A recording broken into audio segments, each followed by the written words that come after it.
ప్రియమైన దేవుని బిడ్డలారా, యేసుక్రీస్తు వారి నామములో మీకు వందనాలు. ఈరోజు ఒక ముఖ్యమైన విషయాన్ని మీకు తెలియజేయాలని ఆశపడుతున్నాను.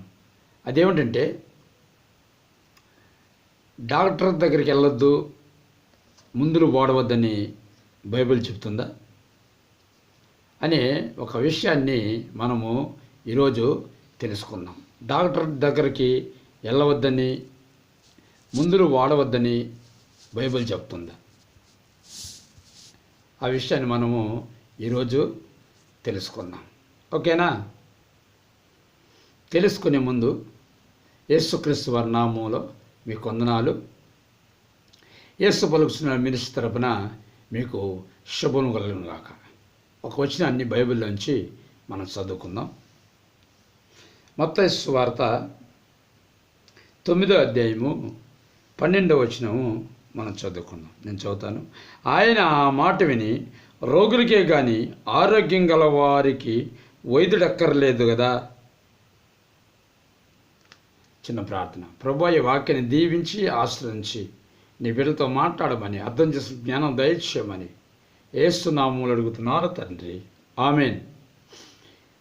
ప్రియమైన సహోదరులు గమనించండి, ఈ వాక్యాన్ని మళ్ళీ ఒకసారి చదువుతాను. ఆయన ఆ మాట విని, రోగులకే కానీ ఆరోగ్యం గల వారికి వైద్యుడక్కర్లేదు కదా అన్నాడు. యేసు ప్రభు అంటున్న మాట ఈ మాట ఏమనంటే, వైద్యుడు రోగులకే కానీ ఆరోగ్యం గల వారికి వైద్యుడక్కర్లేదు అంటే, ఇక్కడ యేసు ప్రభు ఏం చెప్పాడు? రోగులకి తప్పకుండా వైద్యుడు కావాలి. రోగులకి వైద్యుడు కావాలి అని దేవుడు చెప్పినప్పుడు ఇంకా మందులు కావాలని అని అన్నట్టే కదా లెక్క. గమనించండి, ఇక్కడ చూస్తే వైద్యుడు తప్పనిసరిగా రోగులకు కావాలని చెప్పి ప్రభువే చెప్తున్నాడు.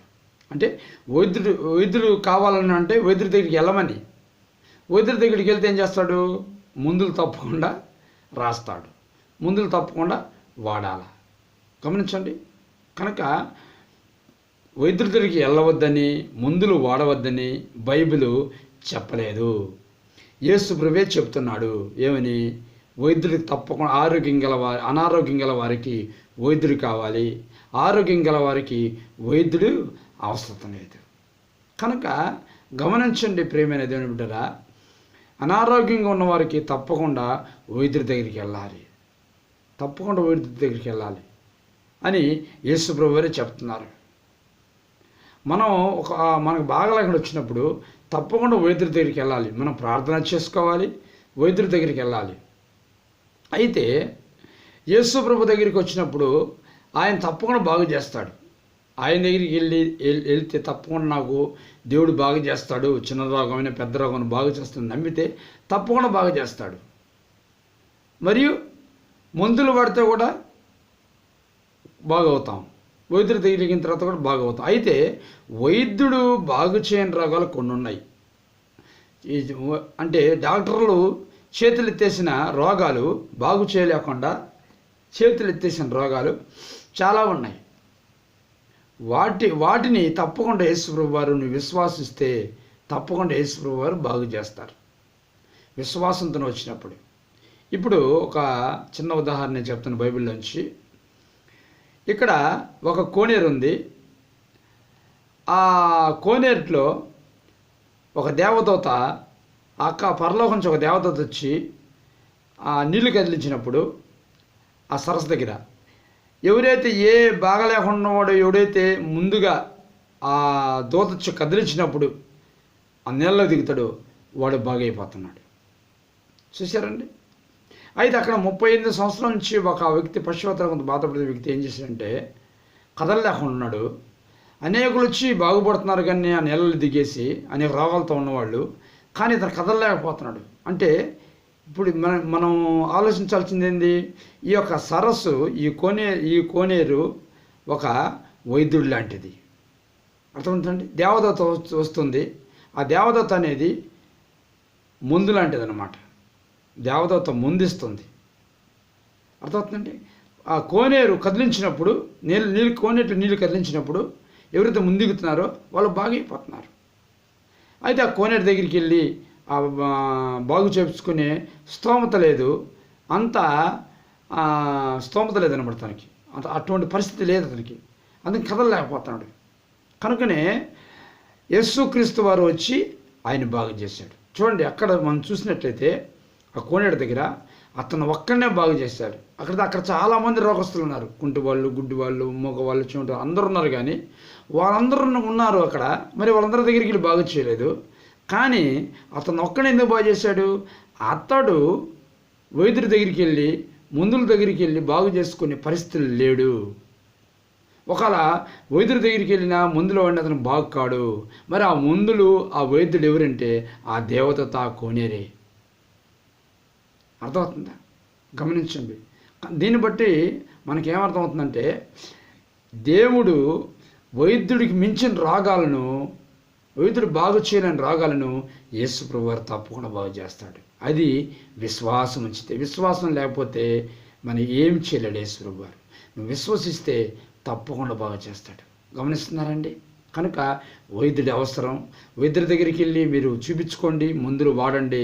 మందులకి వైద్యుడికి మించుంటే తప్పకుండా యేసు వారు మీ విశ్వాసం ద్వారా బాగు చేస్తాడు. విశ్వాసం లేకపోతే ఆ మించిన రోగాన్ని కూడా యేసు వారు బాగు చేయలేరు. అర్థమవుతుందండి? కొన్ని చోట్ల ఆయన చాలామందిని బాగు చేయలేక ఆయన బాధపడ్డాడు. వారి అవిశ్వాసాన్ని బట్టి వారు అక్కడ స్వస్థపరచబడలేకపోయినని చెప్పి రాయబడి ఉంది. కనుక విశ్వాసంతో ప్రభు దగ్గరికి వస్తే అసాధ్యమైంది లేదు. ఆయన తప్పకుండా బాగు చేస్తాడు. మందులు వాడండి, డాక్టర్ దగ్గరికి వెళ్ళండి. బైబిల్ మందులు వాడొద్దని, డాక్టర్ దగ్గరికి వెళ్ళొద్దని బైబిల్ చెప్పట్లేదని గమనించండి. ఓకేనా? గమనించండి.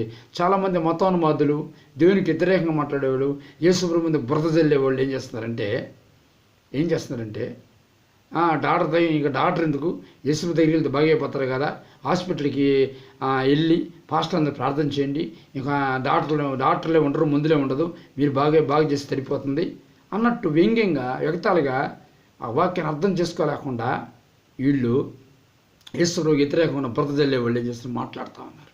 వాళ్ళకి నేను చెప్పేది ఒకటే, ఈ మెసేజ్ ఉంటే వాళ్ళకి అర్థమవుతుంది, వాళ్ళ మైండ్కి కొంచెం జ్ఞానం వస్తుంది. అర్థమవుతుంది? కనుక ప్రియమైన సహోదరులారా, నువ్వు ఎక్కడున్నా కానీ, ఏ దేశంలో ఉన్నా కానీ గమనించండి. యేసు ప్రభు దగ్గరికి వస్తే చిన్నదైనా పెద్దదైనా బాగు చేస్తాడు విశ్వసిస్తే. డాక్టర్ దగ్గరికి పోయి చూపించుకోవద్దని ప్రభు చెప్పలేదు, బైబిల్ చెప్పలేదు. మందులు వాడొద్దని, డాక్టర్ దగ్గరికి వెళ్ళొద్దని యేసు ప్రభు ఎప్పుడూ చెప్పలేదు. గమనించుకోండి. వాళ్ళ దగ్గరికి వెళ్ళి చూపించుకోండి. వాళ్ళకి నయం కాకపోతే తప్పకుండా యేసు ప్రభు వారు బాగు చేస్తారు. అది నీ విశ్వాసాన్ని బట్టి. ఓకేనా? ప్రార్థన చేసుకుందాం. పరిశుద్ధుడైన తండ్రి, ఈ వాక్యాన్ని అర్థం చేసుకునే కృపని బిడ్డ దయచేయండి.